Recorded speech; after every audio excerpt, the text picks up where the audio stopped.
All right, my name is Will Prince. I'm here with Matt Strong. He's one of the top developers here in Salt Lake City.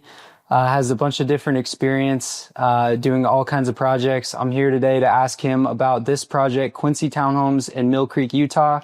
Just want to run through, how this project got started from start to finish. Really, Matt, first question, what was the vision behind Quincy Townhomes? Well, first, maybe one of the top, I appreciate the love there, but no, this has been a fun project, but I guess where it all starts, right? So it starts with an opportunity, and then I haven't done a lot, to be honest with you. This is like my fifth new construction townhome project. And so I guess where it really starts is, what is it that you really want? What are you looking for? So I was looking for another project.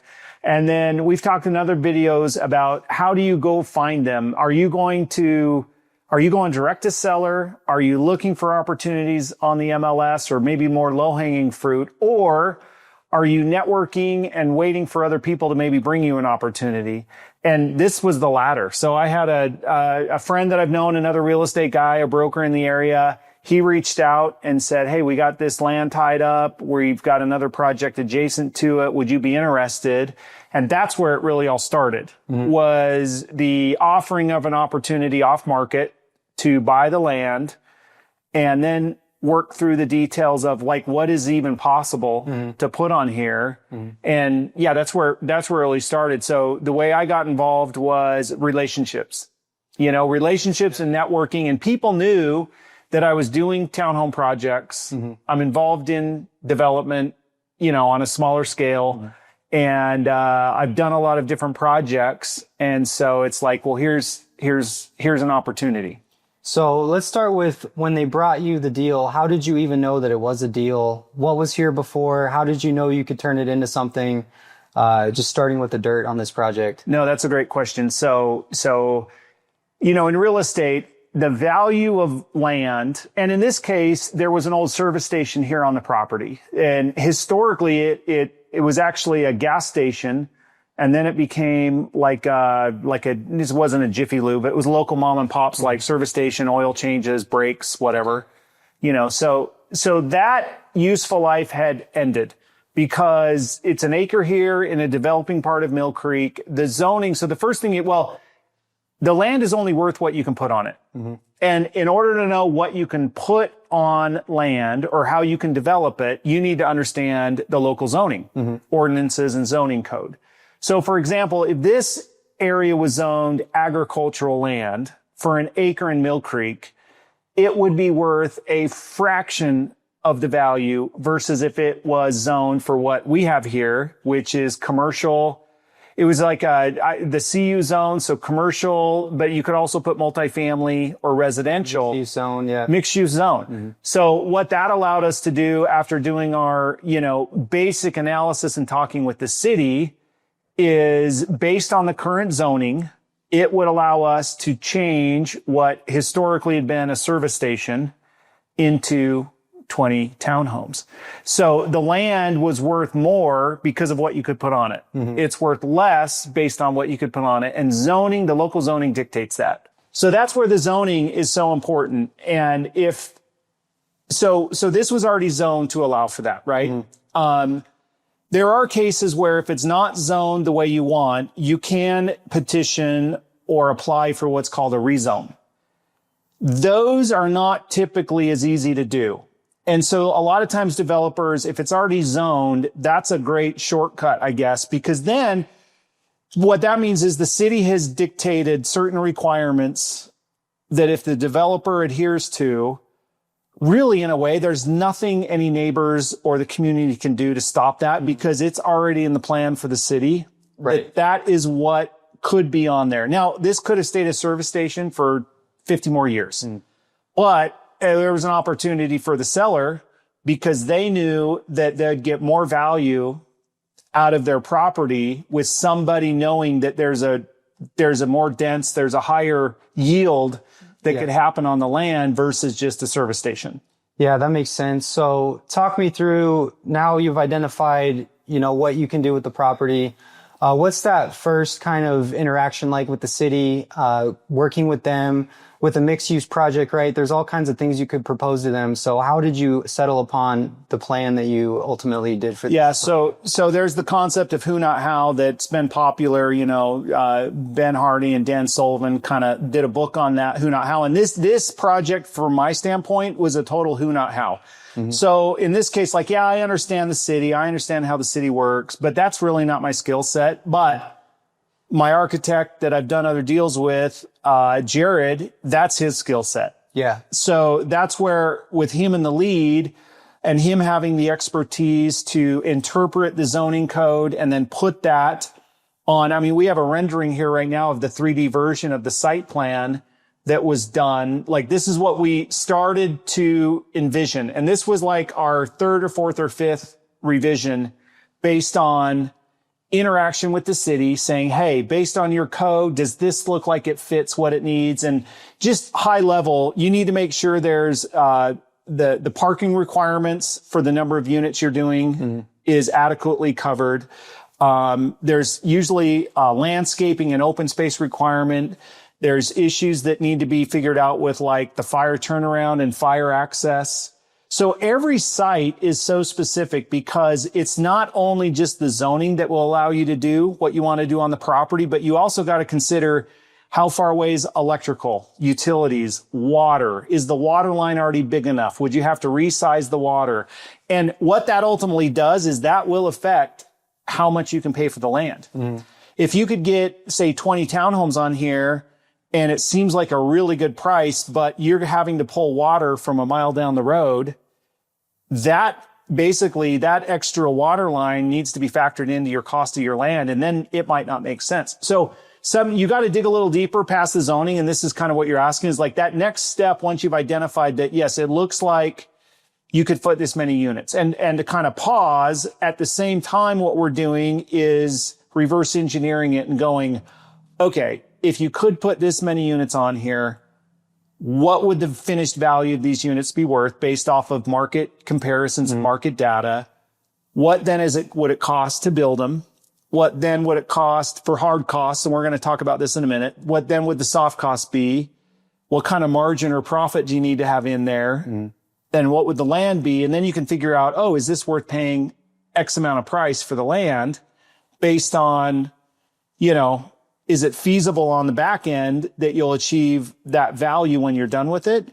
Because if these aren't the real numbers, but say these would only be worth 300,000 and it's going to cost 200,000 to build them, and they want 150,000 for the land.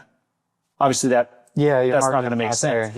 But if you just said you could buy the land for 150,000, you might be like, well, that sounds like a pretty good deal. But you don't know if it's a good deal until you dig into all this stuff. And then the real details, when you're working with the city and going through what's called your entitlement process, is they will help you verify that, yes, okay, zoning does allow what you're saying it can allow.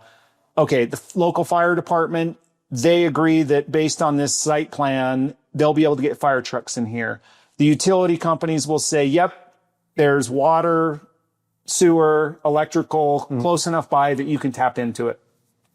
So once you've all figured that all out, then you kind of enter the phase during your due diligence with the land under contract of really trying to identify, okay, we have an idea for what they're going to cost, but now you need to then start drafting floor plans to fit what's allowed to go on the site to then really see, okay, what's now this really going to cost?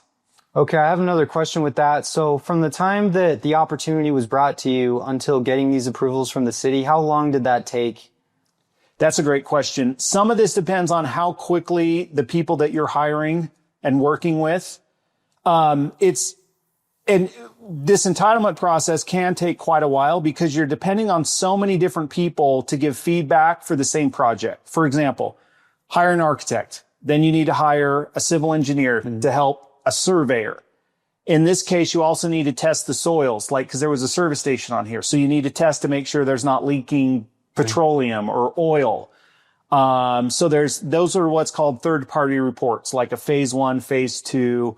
You're checking with the city. The city's giving you feedback. You're giving feedback to the engineer. He's giving feedback to the architect. So there is time where multiple people need to be on the same schedule. And it's project management. So this took us, I want to say it was like about a 6-month process from identifying that we thought it was a good opportunity to start spending money to really determine if it could be a good opportunity. Because again, like I said, I mean, there's so many interconnected people that are separate offices, I guess, that need to work on it. And I guess to summarize, you're going to have the architect, civil, all the third-party reports, phase 1, phase 2. You're going to have meetings with utility companies, the city, of course. And then at the same time, that's all project dependent to make sure it'll go through. Then you're also starting to talk with financing, contractors, the marketing side, that kind of thing. Yeah, that was going to be my next question. So it sounds like you're quarterbacking the project, right? You've got all these different parties. How do you pick who to be on your team, right? Oh, that's a great question.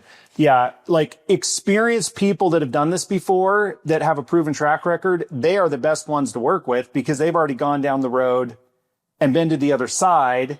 So they know the right questions and the right order to go in. I know of another project adjacent to here where that group has not done anything. And so they're stumbling along trying to figure it out themselves. Getting stuck. So it's like, success leaves clues. Go to somebody that's already had success. And, sometimes then you're going, well, gosh, that guy's really expensive, but a very professional, well thought out team that has worked together in the past, that'll save you so much time and money because they've all played the game together. They know where there might be, and as far as the timing, you got to know which order you're going in, so let's say you forget to talk to the fire guy and you design and spend so much time on this. And then the fire guy goes, yeah, our trucks can't turn around in here. So you got to think through what people need to approve this first. And so that's where I'd say the first step is going, okay, in general, if we could put this money on here, is this an appropriate price for the land? Then you got to go to the next thing. Will the city allow this? Great. And then in sync, you got to be talking about all these things that also might come in to halt the project as far as availability for sewer. Like, let's say there was oil or something in the dirt here. Now, all of a sudden, if I have to spend X amount of dollars to clean up the site, that land price just comes down. Yeah. So all those things are going on at the same time. And they're all equally as important, but some of them are more important because even though zoning says you could do one thing, if like, let's say the fire department won't allow you to build it without upsizing like the water line in front of the street, maybe the deal's dead. Yeah. And that changes your whole project. Changes your whole cost. Yeah, absolutely. So my next question on that, let's say I go out, I find a piece of dirt, I go talk to the city, they like my plan, I have the right team in place. What's the next step as far as how do you pay for this whole thing, right? Yep. Well, the easy dumb answer is just have a big pile of cash, but most people in life and most real estate developers do not have a big pile of cash. So there's a couple of different options. You could raise all the money with private investors and do like a syndication or, a mini fund structure where everyone's just throwing in dollars and you don't get debt. Right? What I chose to do is leverage private financing to buy the land. And I think you got to expect, unless you have partners that have cash, I don't know if there's a project you can do where one person would 100% finance or fund the whole thing as a lender. You've got to have equity, And so at the end of the day, it's very common for a bank to only be willing to finance maybe 70% of the total cost of the project. So say this is a $1 million project. Maybe the bank would only finance $700,000. So at some point you're going to need equity, and that equity is going to come from your own pocket, or maybe you raise it and you have limited partners or something like that.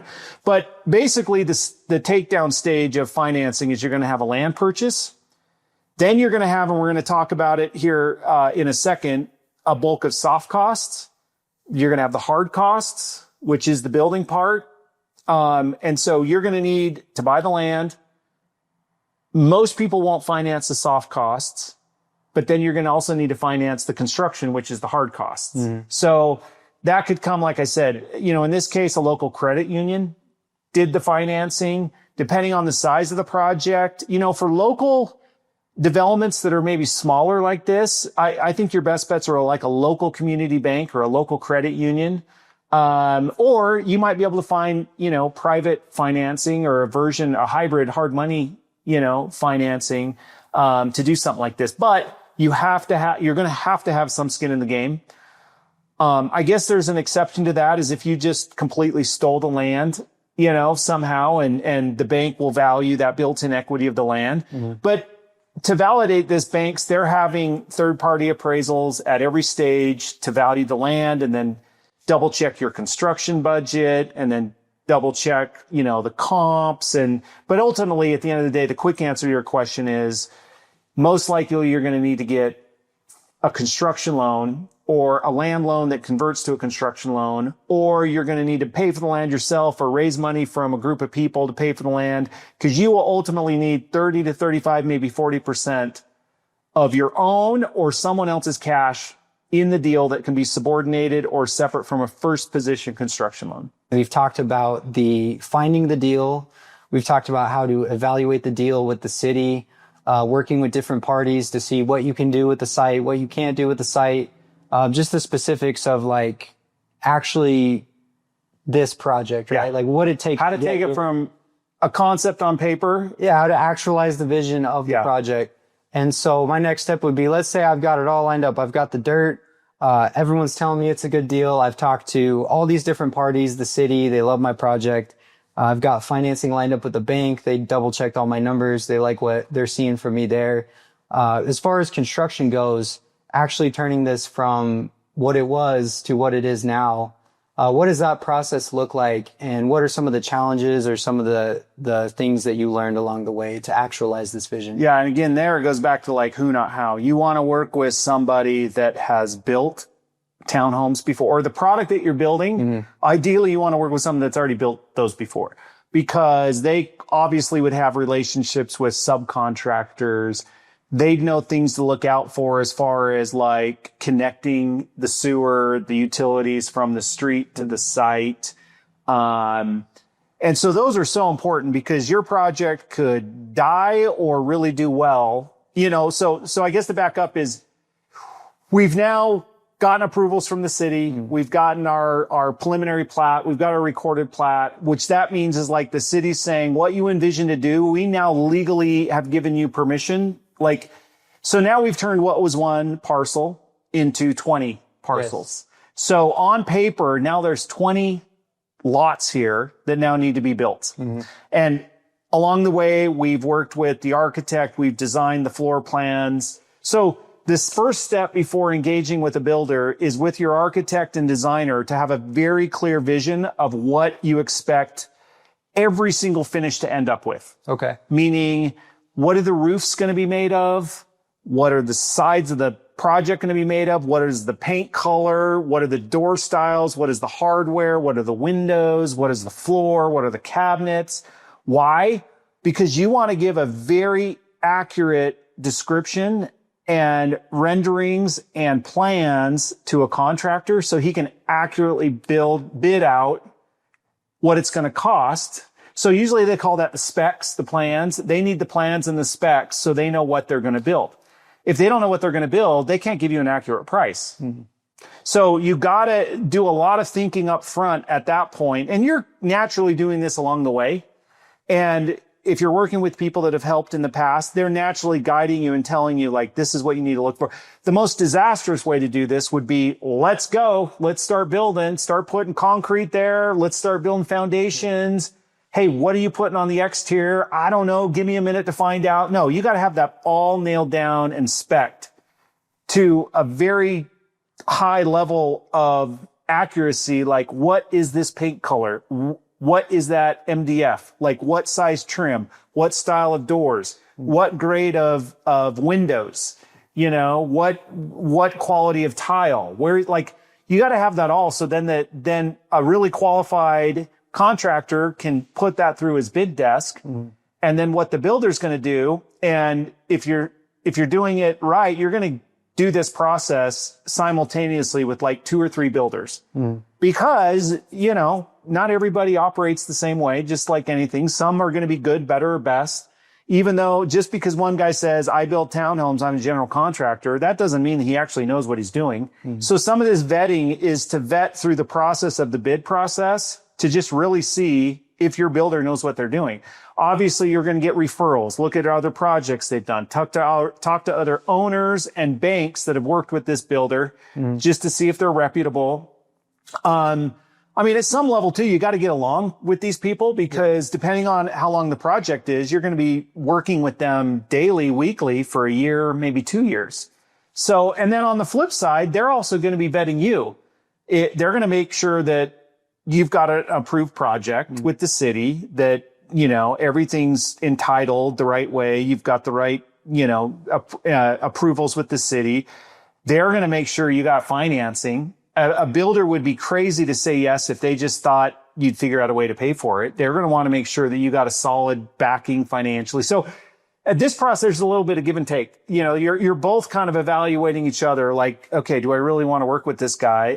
How many projects have we seen where, one side injures the other side and both sides do it? Like I can think of a project downtown where the builder probably didn't vet the financing for the developer properly. All of a sudden now the homes or the project's framed and there's no money for it.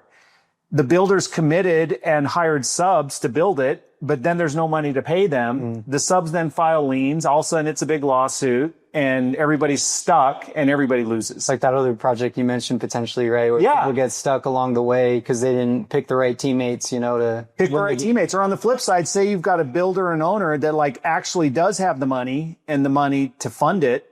And then the contractor is not paying their subs. So you want to make sure you're dealing with A players that have your reputation, that have done it before. And then it's meticulous and you just gotta wait and you've gotta follow up with your builder to get those bids in. And then you gotta negotiate the contract with the builder. That's a whole other thing, but high level, you might do a cost plus, meaning you're going to pay the builder the true cost of all the invoices plus a fee for them to manage the project. Or maybe the builder will do like a gross bid where they just say, we will guarantee that this is your price. And maybe if they get it done for a little less, that makes a little extra money. Or if they overspend with their subs, their margin eaten up. There's so many ways to do it. And there's also so many ways for it to screw up and disagreements to happen along the way. So I think what made this project successful and really without a lot of friction as far as the building is we have a good team. The architect's been in sync with the contractor. I've been in sync with all of them. The contractor's built many projects before, because what is inevitably going to happen? There's always going to be surprises. So thankfully we didn't have too many surprises on this one, but you don't want to have to be battling fires that are self-inflicted. You want to have your bandwidth available to fight the fires that no one could have expected until you get into it. So like, for example, when we demoed these buildings and started digging for the foundations, we started digging up old car parts.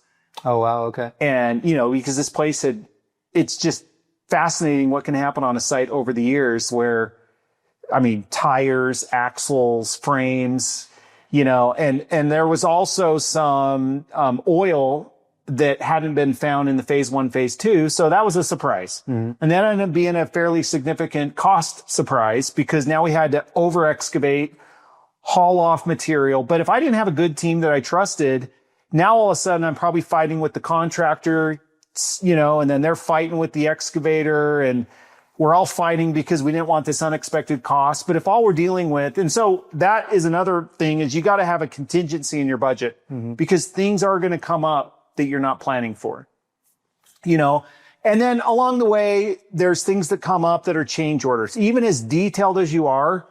Like in this one, we got going through it. And once we started framing, we're like, actually, now that we're walking through this, that closet would be better over here. Or, so then you're going to make changes. Or if you don't have a timeline where you're able to lock down pricing ahead of time, maybe sometimes like is possibly happening now. And it certainly happened during COVID is there can be a jump up in prices along the way. Yeah, cost of materials. Yeah. So you got to have a contingency for some of that stuff. And usually the banks will underwrite, so you have a contingency. But you need to know up front, really before you close on your financing, this is going to happen, who you're working with, what the budget's going to be. Because again, like we talked about, you got to put that into your estimations. Like, okay, we've committed to the land. Got some room for the oopsies. We've got some room for the oopsies. Now we thought it was going to be X amount for the hard cost. We now feel pretty confident. And when you're estimating, that's another reason to work with people that have done this before, because even though your project's going to be different, maybe they just built 5 other projects last year that were similar specs. So they can give you a pretty good guess, you know. Like, think of a project that would be impossible to build and bid upfront. Like, I'm thinking of the Sphere in Vegas. Yeah, just a really unique project. That's never been done before. So it's like, yeah, they might have an idea, but I would bet if they built 20 other Spheres, by the time they got to the last one, they're going to have a really good formula for how to build it, right? So the same thing with this. Townhomes are easy, relatively speaking. They've been built so many times before. And so if it's your first rodeo, let it be with experienced people that have done this before. And so then that all goes back to the bid. So you want to get all the numbers right, you know, and ideally if you're bidding multiple general contractors, that's going to be really good data, because you'll see like, holy cow, this one came in at $1 million. This was $1.5 million. This one was $2 million or whatever. And so comparison and more competition is always going to be better. Where a lot of people get tired of that is and I'm guilty of this too. You just want to happen fast. So you're like, sometimes people are just like, well, listen, this guy says he can get it done quicker. Let's just go with him. You know, so you do want to vet, you do want to have, and what you're hoping is that your contractor's also bidding it out between multiple subs. So you're getting quotes from like 4 or 5 different electricians. Ultimately, what you want is the fairest price at the best quality, the best value, you know, and so you want a good team. Like, I don't know how many people. I would guess, though, that between the land evaluation to our final touch-up paint, I bet you there's been 100, 150 hands involved. It comes back to not how, like you said, having the team. Yeah, it takes a lot of people to build a project like this. So now we've got like we've talked about construction, right? So full process now. Let's say you've got these things built. How are you, what's your exit strategy for this project? Yeah. And along the way, just to kind of make a comment on that, is what I found super helpful is we had a standing weekly meeting that involved the architect, the owner, and the contractor. And every Tuesday at 3:30, we had, even though I was here checking on it and talking, we had a very formal meeting where the architect was involved. And why is that important? Because he's the one that envisioned this thing from the get-go. The owner involved, well, he's paying for it. Plus, he was there from day one. The contractor, obviously, he's the one now in charge of it and building it. And so we just had a weekly meeting to update schedule. Are we on schedule? Are we on budget? Are there any surprises? And then just reviewing, okay, let's just double check one more time. Are we putting these cabinets in this house? You know, are they ordered? You know, and then they're also checking with me like, hey, did you pay that draw? Did you approve the draw from the bank? So it's like, so I'm pretty stoked about our timing on this. And like I said, I haven't done a ton of them, but we started basically in May of last year digging, and we're done with basically all 20 of them May of this. Like, so that's quick. Yeah. So that I would bet, depending on the size of the project, I think you plan on 12 to 24 months. And why, again, it's important to work with a team that's done this before. Time is money. I'm paying interest. I'd rather pay interest for 12 months, not 24 months or 18 months. Because then that extra time, that extra cost, there's extra risk. Now, there's not so much if you're in a market that you didn't realize all of a sudden is going to take off. Maybe you'd benefit from a longer timeline, but you can't count on that. You know, so I'm hoping I'm eliminating a little bit of the risk of interest exposure. You know, so $1 saved is $1 earned. You know, if I can save $1 on interest, I'm saving $1 in my pocket.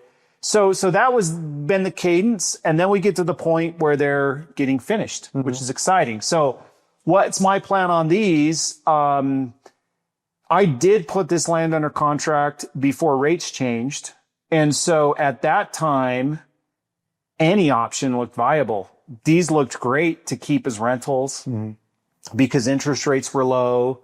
So my process over this project has changed to for sale because it's a little harder to keep these as a rental. I could still do it, but it would mean injecting more capital into the deal because the cost of financing and then the payment on my end would be a little higher. So I'd say going back to your due diligence, you got to make sure you have exit strategies. You know, can you keep these as a rental project, a build for rent, or do they work as a sales project? And the other thing going back, we specifically put these as individually owned townhomes instead of like an apartment complex where you're buying all 20. You can't just buy one. If we would have done this as just all 20 or is one, you know, ownership, we had no other option but to keep these as rentals. So we have flexibility where now I can sell 10 of them, keep 10. I can sell 15, keep 5. I can sell all 20. And so that's where we're at right now. We just launched and we've listed these. We're waiting on the landscape, little final things to be done. But these front 4 units, which are part of the zoning code for this project, required an office or commercial component. Okay. And so since we're on the frontage 900 East, we were able to design these front 4 to be what's called live work, where we're sitting at now, this could be someone's office. So I envision maybe professional services, maybe a insurance agent, maybe a solo law person, or maybe some sort of therapist or a massage therapist. You know, this wouldn't work for like a restaurant, obviously, but some sort of professional services. This is a great place where you can actually have your own commercial business and then you live upstairs. Yeah, and I mean, you see the whole time there's just tons of cars passing too. So a lot of window frontage where you can advertise. You can advertise on the sign. You live, work. It's great. You've got great access. So that's why these units are really great. And then upstairs, you have 2 spacious bedrooms, 2.5 bath. You have the balcony, got the mountain views, the too. deck, the mountain views. So they're really exciting that way. And you still have a 2-car garage for your living experience. You've got tall ceilings in here. This ceiling's like 11 feet, 10 feet tall. So it feels really spacious. And it's really a separation of your work and your live. So it's becoming more and more popular in the urban, settings where you might just want to live and work in the same spot. So that's what we have here. We have 4 of these that are to live, work, and then the remaining 3 buildings, they're all, as you can see here, virtually identical floor plans where they're all residential. They're 3-bedroom, 2.5 bath, 2-car garage. There's a little, notch out for like an exterior patio porch area. And there's end units, there's mid units, there's very limited, yard maintenance because the HOA is going to cover all of that. The HOA is going to cover your exterior of the units, the landscaping around the units, the snow plow, the garbage removal. So this is really just a community where you come, you enjoy the space. There's not a lot of exterior you have to do. There's sidewalks and walking path. And then we're right in the heart of Millcreek, just right off of 9th East and 4300 South. Your access to freeways is great. Your access to downtown, your access to the mountains. You got great views from the bedrooms of the mountains and the valley. And you're close to 7th East. So the location is just awesome. And, like I said, you got 4 that you could live, work in, and the other 16 are residential units. Let's say I'm a young professional, I'm someone that's looking to own this type of unit in this location. I want to capitalize on all the things we talked about in Millcreek here. How would I go about buying this type of thing? Well, that's a great question. So we've just started listing and marketing these as we're coming upon completion. We've got these 4 that are just a touch-up paint away and a little bit of landscaping up front to being 100% done. So we're live. We're actively marketing these. Again, there's only 20 of them, and there's only 4 that have the live work component. And so we're partnering with a preferred lender. We are offering basically, you will not be paying any closing costs. They'll be rate buy downs offered by the lender. So we're trying to make these as attractive as possible from a financing standpoint. Don't worry about having to have closing costs. The owner, the developer is going to cover those. So no closing costs, preferred incentives to reduce that interest rate for your payments along the way, whether it's a 2-1 buy down or a permanent rate buy down, aggressive pricing. And I mean, all the amenities that come with this. These are super well built. You got modern cabinets. You've got great finishes. You're in a great location. Maria is listing these. We have, weekly open houses, and these will go quick. So there's only 20 of them here, and it's an exciting location. That's awesome. Thanks, Matt, for sharing and giving us the rundown of this project all the way from start to finish, and then also giving us the opportunity to potentially own one of these. So you got it. Come reach out and find us. Maria with Conrad Cruz is the listing agent. Here's her contact information, and here's a link to the current listings. We also come follow us on the Quincy Townhomes Instagram page, which there's a link right here for that. We're here. You can see the drone photo of exactly where we're at, 4372 South 900 East. You can come drive up and visit us at any time. Check out my personal social for it. And Maria's number is right here. And give us a call, and we're ready to help.